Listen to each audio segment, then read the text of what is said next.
So hello guys, তোমরা সবাই কেমন আছো? আশা করি সবাই ভালোই আছো। তো আমিও ভালো আছি।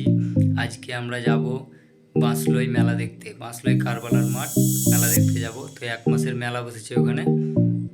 তো আজকে 20 টাকা টিকিট হয়েছে বলে আমরা যাব।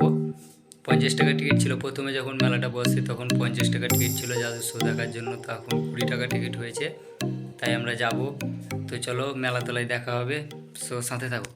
সো ফাইনালি পৌঁছে গেলাম আমরা মেলাতলাইতে। দেখো শো এখনো চালু হয়নি। তো অনেকক্ষণ দাঁড়ার পর শোটা চালু হলো। প্রথমেই ড্যান্স, মানে জাদুস্য বলে এসছি, এখানে এসে দেখছি ড্যান্স। তো ভাই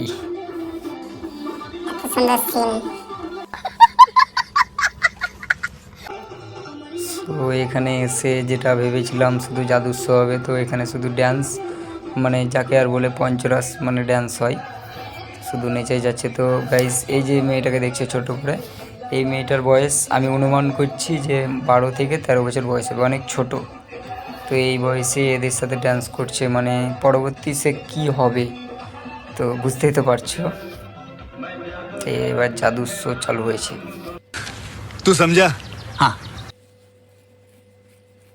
সো প্রথমেই জাদু শো খুব সুন্দর লাগলো। মানে এটা কি বলো তো গাইস, মানে চোখের দেখা, মানে চোখের নজরবন্দি বলে না, নজরবন্দির মানে ব্যাপার এটা। তো নাচ হয়ে যাচ্ছে, একটা করে খেলা, নাচ হয়ে যাচ্ছে।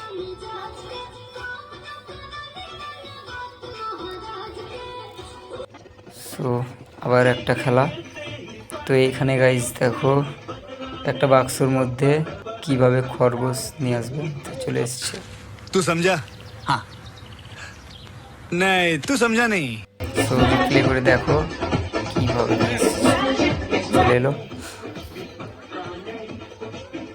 সো ভিডিওটা কেটে কেটে বানালাম, মানে অনেক বড় হয়ে যাবে তো।